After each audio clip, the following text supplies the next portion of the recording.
मंडळी, कुठलीही व्यक्ती ना लहानपणापासून एक काहीतरी आपल्या उराशी एक स्वप्न बाळगून असते की आपल्याला या गोष्टीमध्ये करिअर करायचे किंवा या गोष्टीमध्ये अत्यंत निपुण असं व्हायचंय. आणि मग आपण साधारण आयुष्याची 5, 7, 8, 10, 12, 14, इनफॅक्ट 15, 16 वर्ष सुद्धा देतो त्या करिअरसाठी.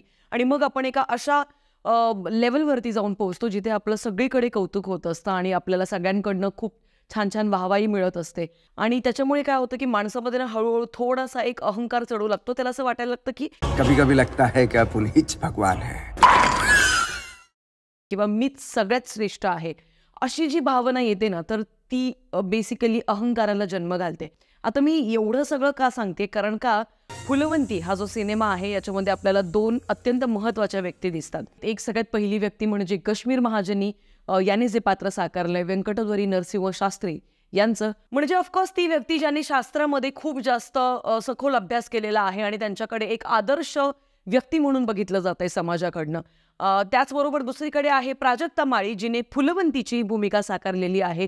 एक अशी नृत्यांगना, एक अशी नर्तिका जी अखंड हिंदुस्थानात कार्यक्रमाच्या वेगवेगळ्या सुपाऱ्या घेते आणि वेगवेगळ्या ठिकाणी जाऊन आपली जी कला आहे ती नृत्यामार्फत सादर करते आणि सगळीकडे तिचं खूप जास्त नाव होत आहे. आता बेसिकली 2 अत्यंत वेगवेगळ्या क्षेत्रातल्या व्यक्ती आहेत. आणि काय असं होतं की दोघेही जण पुण्यातल्या पेशव्यातल्या दरबारात एकमेकांसमोर येतात, त्यांची पालखी एकमेकांसमोर येते आणि मग त्यांच्यातला जो थोडासा जो अहंकार आहे तो नक्की कोणामधला सगळ्यात आधी वर येतो.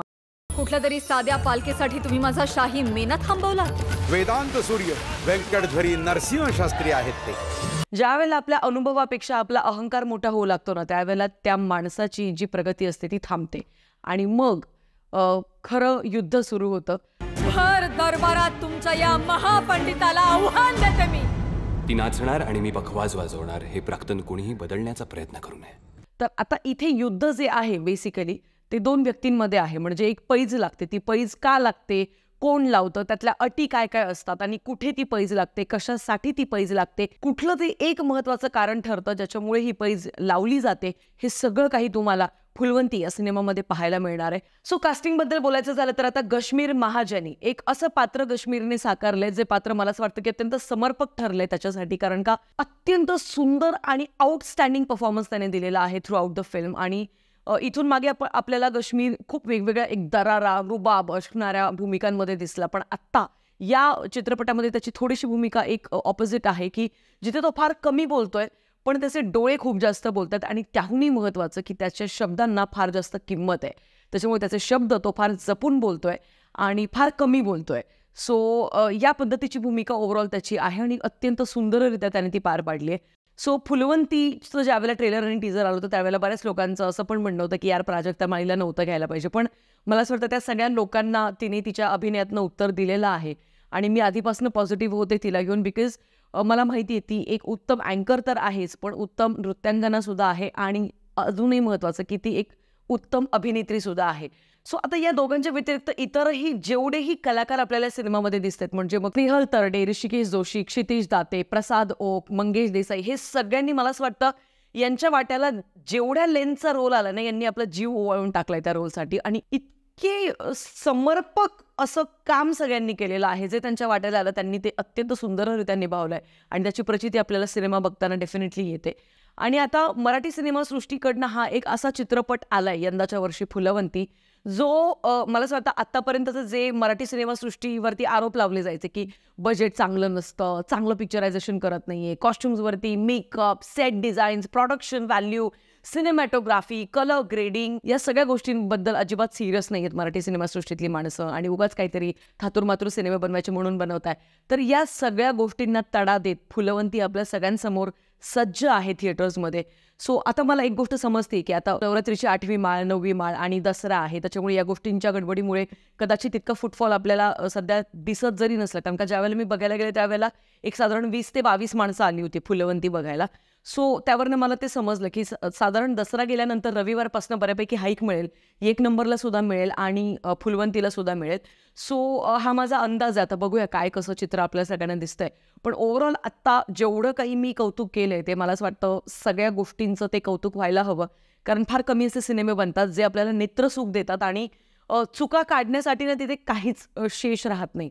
सो त्याच्याचमुळे मला असं वाटतं मराठी प्रेक्षकांनी आता प्रेमापोटी, आपल्या मराठी भाषेच्या प्रेमापोटी आणि अत्यंत महत्त्वाचं आपल्या मराठी साहित्यासाठी, आपल्या मराठी कलाकारांसाठी स्टँड घेणं गरजेचं आहे. आणि थिएटर्समध्ये जाऊन त्या थिएटर्सवाल्यांना हे सांगणं गरजेचं आहे की राजांनो, हा बाप सिनेमा आलाय आणि आम्ही येणार आहोत हा सिनेमा बघायला.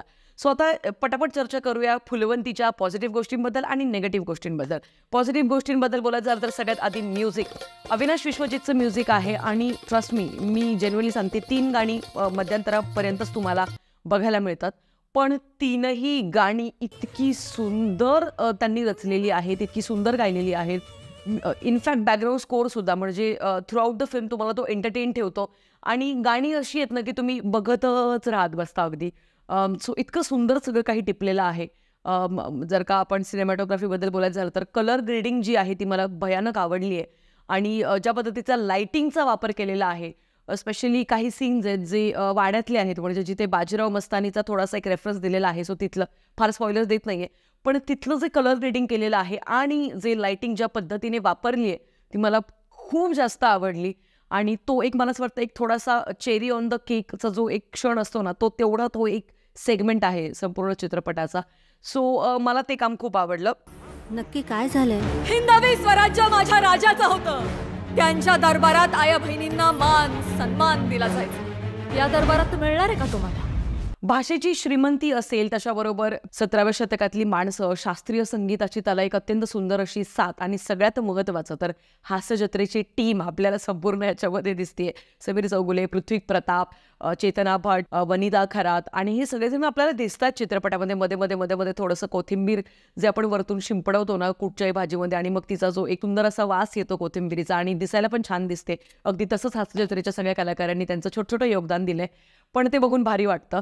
कमराला नुसता झटका दिला ना तरी घरातला कुंकवाचा करंडा थरथरतो म्हणतात. पक्की हुकूमत आहे म्हणे बाईची ताला सुरावर. मी परत एकदा म्हणेन की या सिनेमाचं जे दागिने आहेत, मी स्पेशली सांगते कारण त्याच्यावरती भयंकर रिसर्च केलेला आहे. 17व्या शतकातले दागिने आणि ते त्या काळातले कसे असावे, तर याचं मला असं वाटतं की किमान निम्म श्रेय, तरी निम्म्याहून जास्त श्रेय ॲक्च्युली प्राजक्ता माळीला द्यायला पाहिजे, कारण तिचा स्वतःचा जो ब्रँड आहे प्राजक्ता राज. तर आपल्याला सिनेमा सुरू होण्याच्या आधी पण आपल्याला ते दिसतं तिथे की त्यांनी स्पेशल मेन्शनमध्ये तिचं नाव घेतलेलं आहे. प्राजक्ता राजला त्यांनी स्पेशल शाउटआउट दिलेला आहे. सो त्यावरून आपल्याला समजतं आणि डेफिनेटली तो रिसर्च आपल्याला जाणवतो. दुसरी महत्त्वाची गोष्ट की या सिनेमामध्ये जे स्त्रियांना आणि महिलांना ज्या पद्धतीने पोर्ट्रे केलंय ते मला भयंकर आवडलं. सो ज्या पद्धतीने मला असं वाटतं स्त्रियांनी पेशव्या दरबारामध्ये ज्या हिशोबाने का दुसऱ्या स्त्रीसाठी स्टँड घेताना तो एक सेगमेंट दाखवला, तो मला भयंकर आवडला. आणि या दरबारात मिळणार आहे का तुम्हाला? फुलवंतीबाई तुम्हाला न्याय मिळणार.